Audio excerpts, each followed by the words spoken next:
Hello, I'm Hazel, and in this video I'm going to show you how to make up the boxes in the Printable Colouring Advent Calendar Town I designed. These are easy to make up, and every one of the houses and shops in the town is different.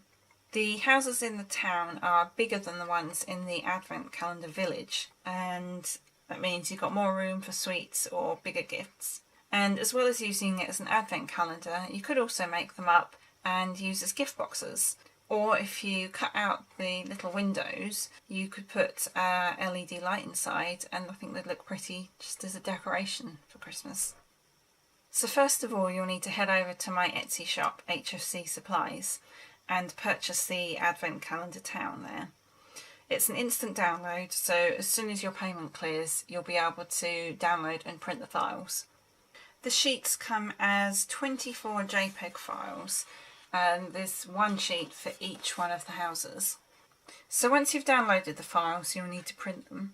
You can use any type of paper or card you like for them, but for best results I recommend that you use a good quality paper or card and your printer's highest quality setting. I use a 240 GSM white card for mine, but it's a good idea just to test what your printer will handle, because some printers don't like printing on thicker card. And obviously, if you're just using paper, your boxes won't be as sturdy. And this is where we get to the fun part, and we can start colouring them in.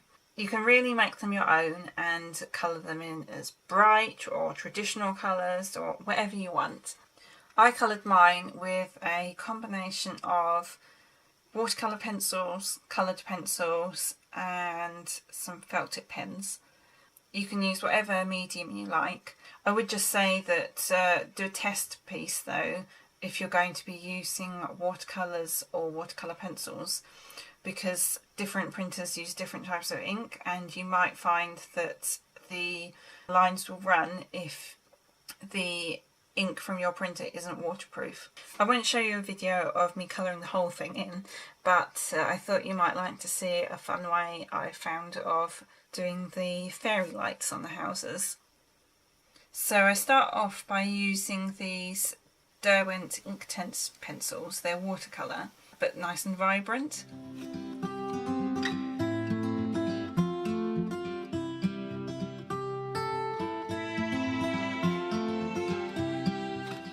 So once I've coloured in the lights, then I add some water, and you can go over the edge of the lines, and that just sort of adds to the colour glowing around them.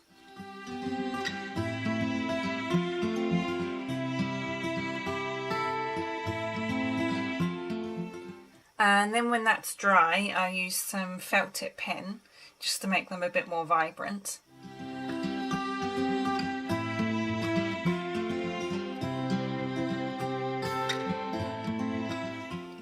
And finally I use some coloured pencil around the lights, just lightly colouring to add to the glowing effect.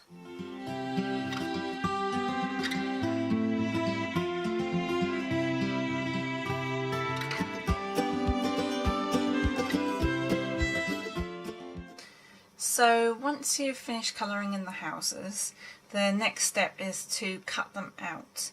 And you'll see that each house is made up from the main house piece and the roof.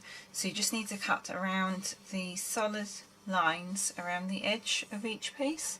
You can cut them out with scissors, but I prefer to do it with a craft knife and a ruler, just because it gives you a neater finish to the edges. A tip I would suggest is that if you place the ruler over the house, then that just protects it in case your hand slips with the knife.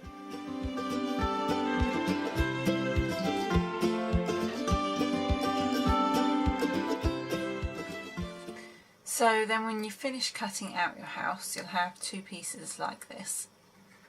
And next you'll need to score along the dashed lines. Now you can do this with, if you've got a bone folder, or you can use an old ballpoint pen that's run out of ink. You'll also want to lean on something that isn't too hard, and I like to use just a piece of FlexiFoam, but you could use something like an old magazine or basically anything that you can sort of press into. It's important to score along the dashed lines because it will give you a much neater fold. So when you've finished scoring, you can then fold along each of the sides and you start to see the shape of the box.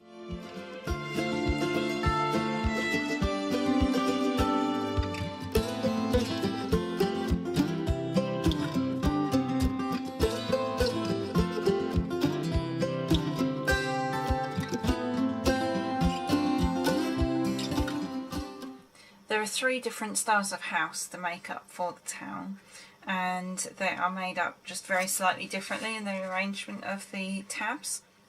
There are instructions on each of the sheets and they tell you which order to glue the tabs, which are all marked with letters to make it easier. This is the shorter style of house and I'll show you how we assemble this one. I like to glue mine together with double-sided tape and Pritt stick. I think that the tape just helps to stick it quicker, you don't have to wait for glue to dry. So I'll go round and stick tape on all of these tabs first. So you can see that the tape doesn't quite cover all of the tab, and so that's why I like to use the Pritt stick as well, just to cover the bits that weren't quite covered with the tape. So we start by gluing tabs A and B to the sides of the house.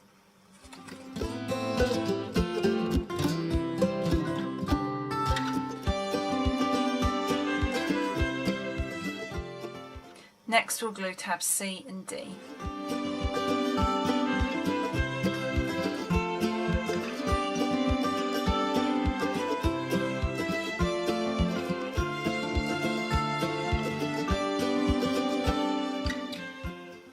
Then we'll attach the roof by gluing it to tab E on the top edge of the house.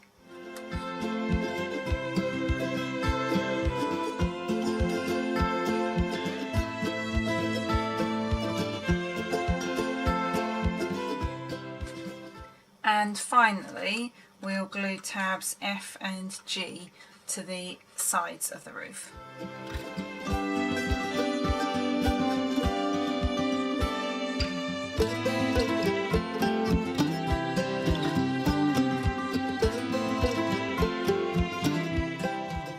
And here's your finished house, and we just tuck the flaps from the roof inside to close it. I hope you enjoyed this video. If you have any questions or comments, you can leave them below. Thank you for watching.